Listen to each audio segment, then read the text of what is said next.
We just crossed over the equinox, our equinox here, which has brought us into autumn, and officially, although it still kind of seems like summer, at least where I am. And I actually went to an equinox ceremony with some sisters. I call them my sisters, a group of women that I've been practicing in ceremony with for some time. Some of them close to 20 years. We've been practicing ceremony together at different parts of the year. We'll gather. And so this was there was a theme. The theme was harvesting, and there was an invitation to harvest something from your land, wherever it is that you are. Whether you're in the city or wherever it is, harvest something from the land where you are, and bring it as an offering to the land where it was that we gathered. And so it had me looking all over the place where I am for all of the different things. And, it really just brought me to a place of reverence, because there is abundance. There's so much abundance, even when we think there may not be, when we start looking, it's absolutely amazing and incredible what we might find. So this is a time of fullness and abundance for us, this time of year. And so I just want to, I want us to also acknowledge, all of what is happening around the world, here with climate change and many folks going through many different things, from fires to floods to, to famine. And, there's water issues. There's, of course, our COVID issues globally, and, many war-torn areas. There's earthquakes and folks fleeing, refugees, and people trying to find a better life for themselves and families. So just holding that with reverence as we are here in this time of harvest in our lives. And there was also an inquiry, what are you harvesting in your life? What are the things that you are harvesting at this time for yourself?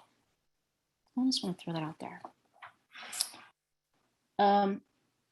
And with that, I wanted to talk tonight about refuge, because we are living here on this planet and in these bodies, in this great refuge that we are so fortunate to be living. And I also wanted to talk about, because there's so much going on, and it really is around, it's impermanence and all of this, but taking refuge in that impermanence, finding refuge, finding freedom, safety, refuge, however you'd like to frame it, in that change, in that impermanence. So since we're kind of moving through a rather pronounced place of groundlessness, or pronounced impermanence, where do we find safety? Where do we find security? How do we take refuge? When we take refuge in what I'm referring to as groundlessness or non-attachment, we're taking refuge in freedom. Refuge in a heart-mind that is open, in a heart mind that is receptive, your bodhicitta, your heart mind. So taking refuge or taking the refuges is something that you might hear about in this practice. In the Buddhist context, taking refuge is a practice that's similar to taking the precepts, if you've ever done that, the 5 precepts or heard the precepts.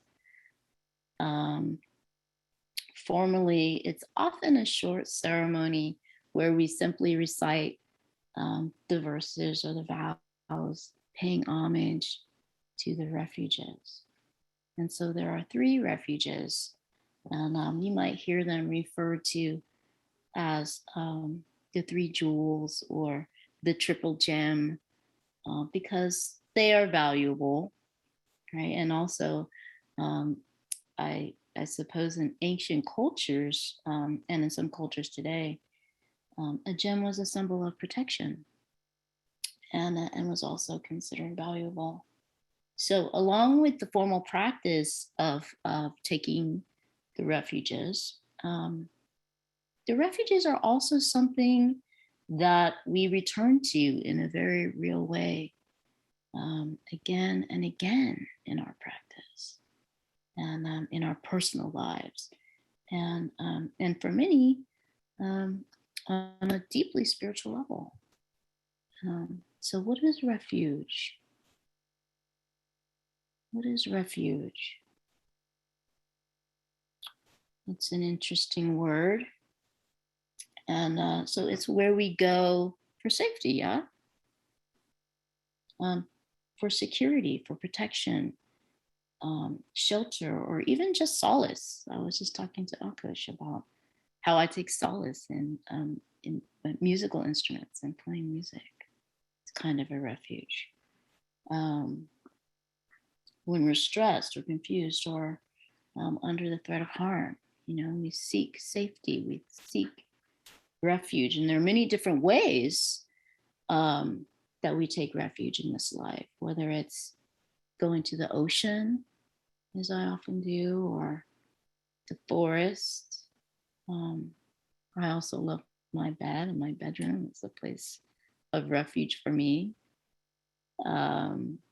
Or a friendship. Sometimes we take refuge in a good relationship. But all of this is also changing and impermanent. So where is true refuge?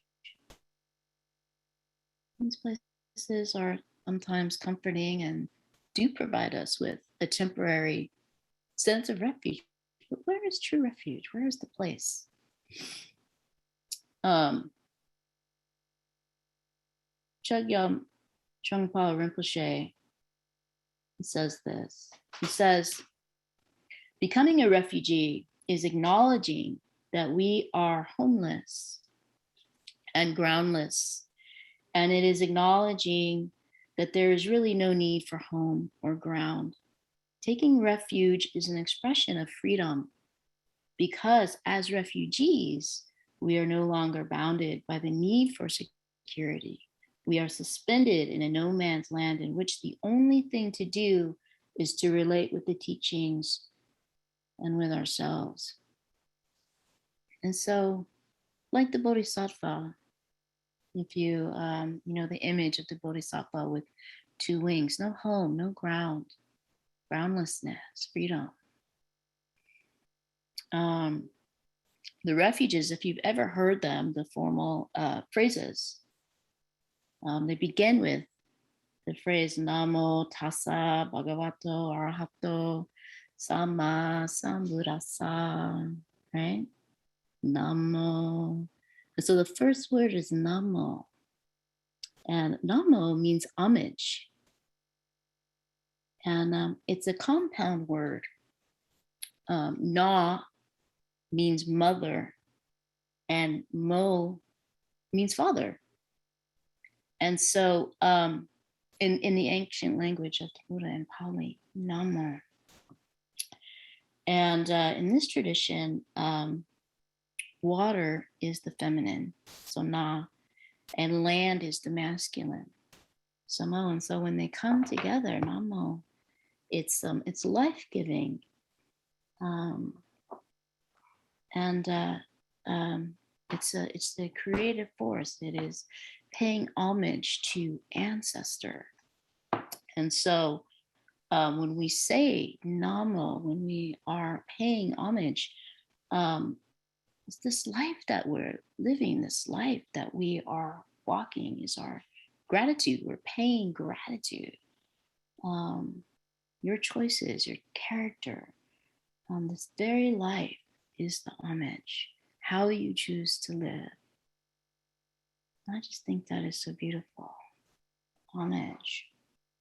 I was doing genealogy. I try to pick it up again every now and then. And it's so interesting because there's so many stories, you know. Some of the stories you get a lot of detail. My great-great-great-grandmother on my father's side, I got a lot of detail, which is really great. And so you get to put the stories to the names and to the context. And they're just eons of this.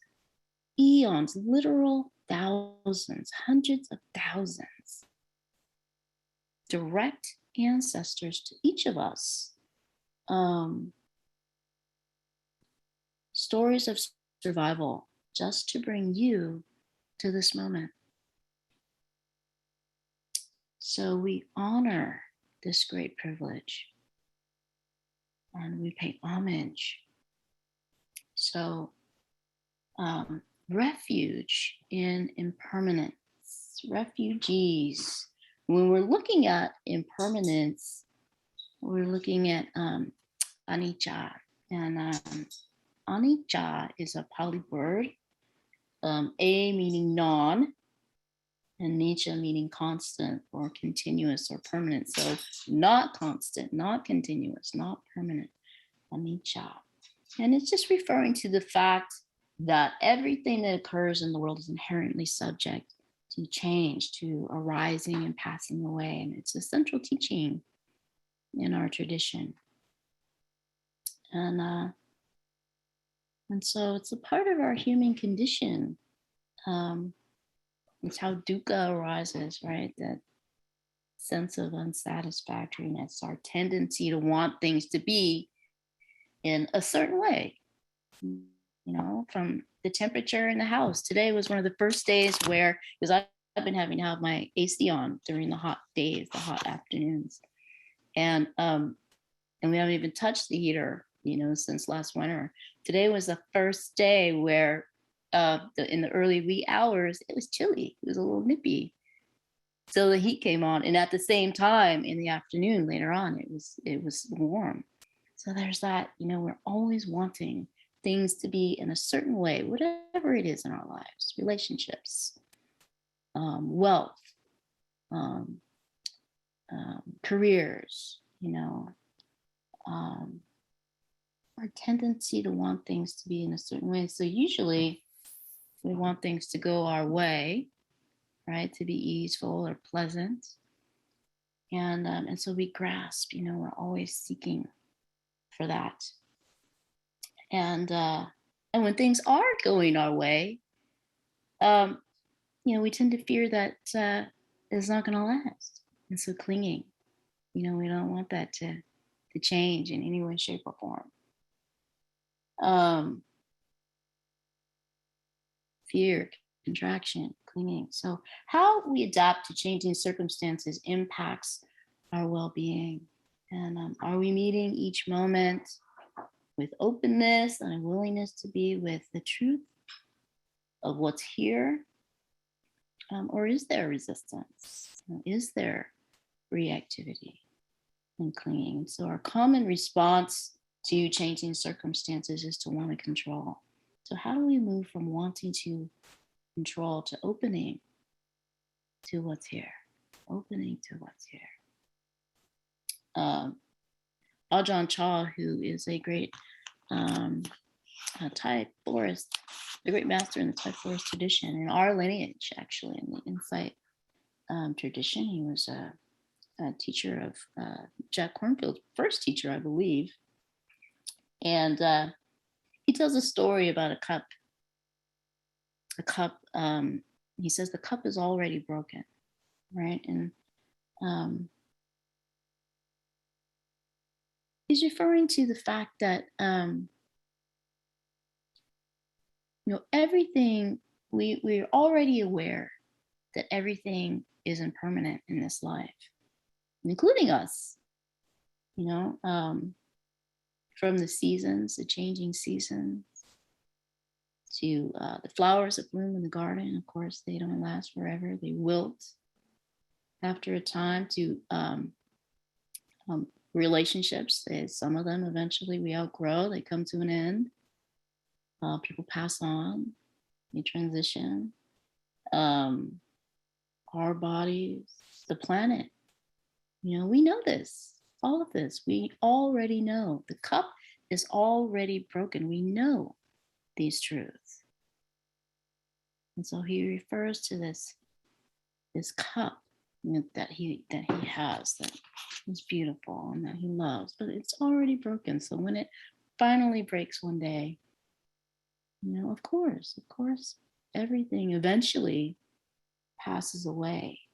And he says, when I understand that the glass is already broken, every moment with it is precious. Every moment with it is precious. And so we know this. I'm going to tell you how old I am, but I'm getting up there. And, I'm starting to feel it in my body. My eyesight is changing all the time. And I actually have a health condition that causes my eyesight to fluctuate. And I remember thinking one time, because I'm always having to get new prescription glasses and so on, and thinking, I can't wait till my eyes readjust and get back to normal so that I can see the stars at night without my glasses. And I realized, Syra, that time may have passed, that you should probably be enjoying the sight that you have now. And, and I'll have an ache in my shoulder and thinking, I'll do X, Y, and Z, once it's better. I've had an ache in my shoulder for like 2 years, it's just, so this is the juice here. Now it may not be going in the direction that I would like. So not holding out for the better thing. Enjoy, appreciate, be present here now. The earth will one day become an entirely different place. And yet our planet will outlast us.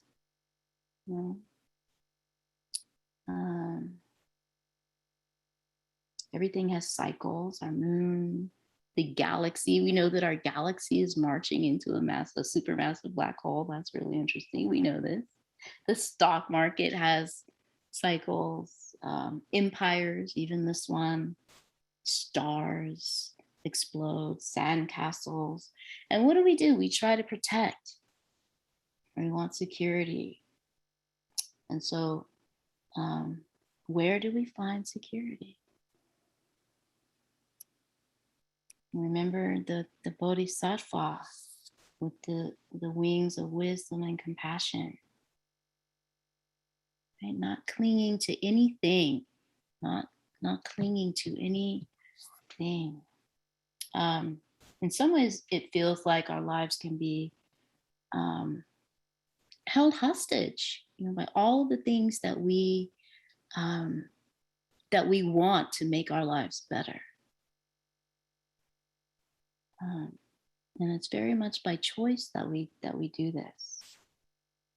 The ego can become very attached to these beautiful, intricate webs that we create.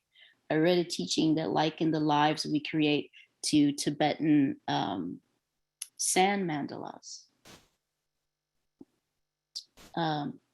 In Tibetan Buddhism, sand mandalas, it's a tradition, and sometimes you can see if you look it up, They can take hours, they can take days, they can take weeks, and to complete.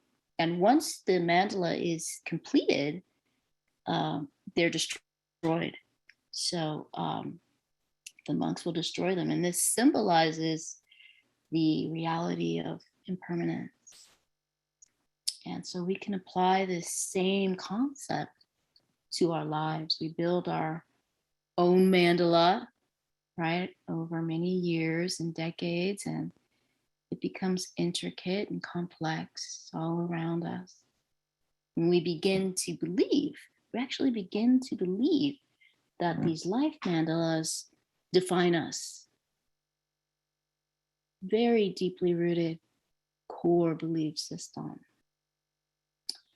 And this complexity can at times stifle us and hinder our growth and stop us from trying new things or experiencing new things or even experiencing freedom. There's a real freedom in this life that is truly available to you, that is truly yours. And I invite you to do the same with the complexity in your life as with the mandalas. What's it like when all directions are open to you? To embody that kind of freedom, even if it's just for an afternoon, just try it on. Refuge in groundlessness, refuge in impermanence, refuge in freedom. In the Buddha's teachings, that's what we are, stream of being, Bhava Sota and Vijnana Sota, stream of consciousness. We are not permanent or unchanging. We flow like water, floating with no real place to abide. And so awareness of our own impermanence or mortality is what intensifies our experience as humans. This human experience is finite. And so it makes us, it's what gives us that sense of urgency about getting the most out of life, about getting the most out of every moment. And it can inspire a reverence for every experience in this life. And it's also what makes us reactive or emotional, because we don't want to waste any of it. We're really wanting happiness, right? And all the things that make us happy.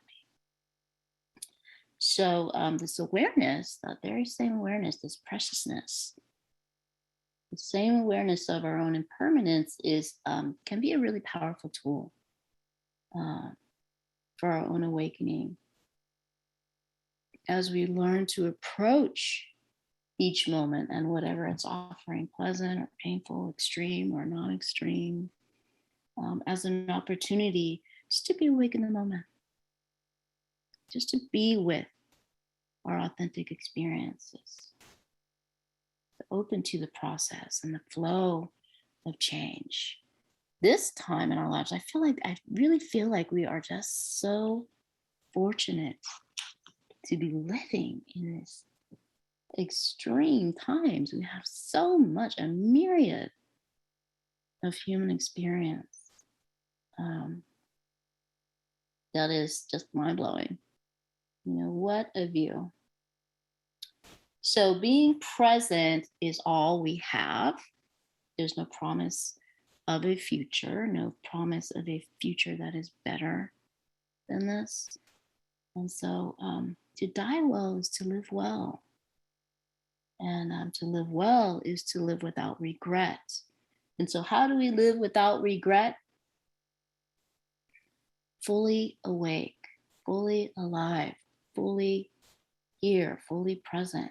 The Buddha says life is like a candle in the wind or a bubble on water. Each moment, a death. Each moment, a rebirth. So I'm going to read you a poem. This is a poem called A Cure for It All by Julia Fehrenbacher. See if my, okay. She says, go gently today. Don't hurry or think about the next thing. Walk with the quiet trees. Can you believe how brave they are? How kind? Model your life after theirs. Blow kisses at yourself in the mirror, especially when you think you've messed up. Forgive yourself for not meeting your unreasonable expectations. You are human.